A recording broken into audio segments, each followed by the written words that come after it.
Bali selalu punya cara untuk membuat orang jatuh cinta. Sawahnya, puranya, lautnya, semuanya terasa seperti dunia yang berbeda. Tapi, tepat di seberang keindahan itu, ada sesuatu yang diam-diam mengintai.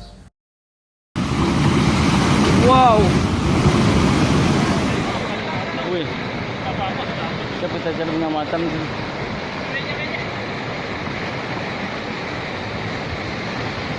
Gili berduka.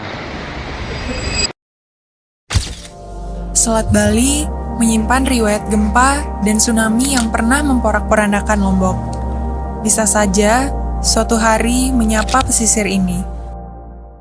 Selamat datang di Kearifan Lokal, Ake sebagai local wisdom pilar mitigasi tsunami di Teluk Benoa.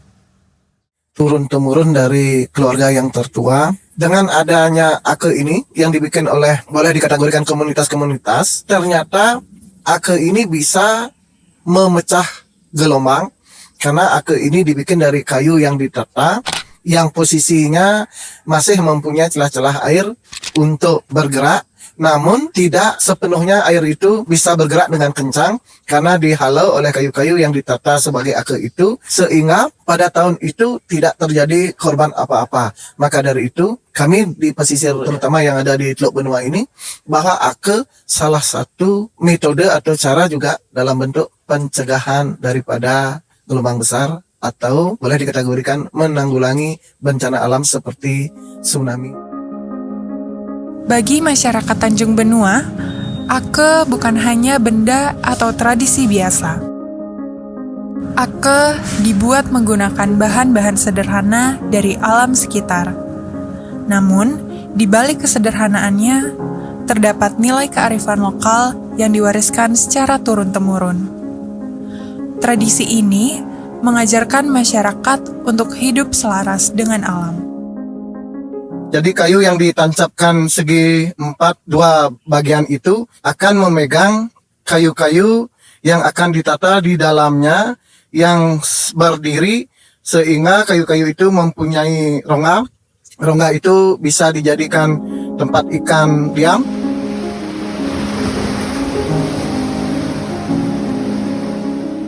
Ake itu satu-satu daripada kegiatan kita yang unik, yang dari turun-temurun kita lakukan di sini sebagai aktivitas nelayan di pesisir Teluk Benoa. Terutama adalah dari kayu-kayu. Kita harus menunggu waktu yang baik. Mungkin kalau di Bali kita ada istilah Balinese kalender itu ada pasang surutnya, ada istilah sasih-sasih seperti itu ya, yang perlu kita tunggu untuk bikin Ake itu biar bagus dan bisa berhasil. Nah, sebelum itu juga kita harus survei melihat di mana kira-kira tempat yang baik untuk bikin Ake biar tidak terlalu kena arus yang deras.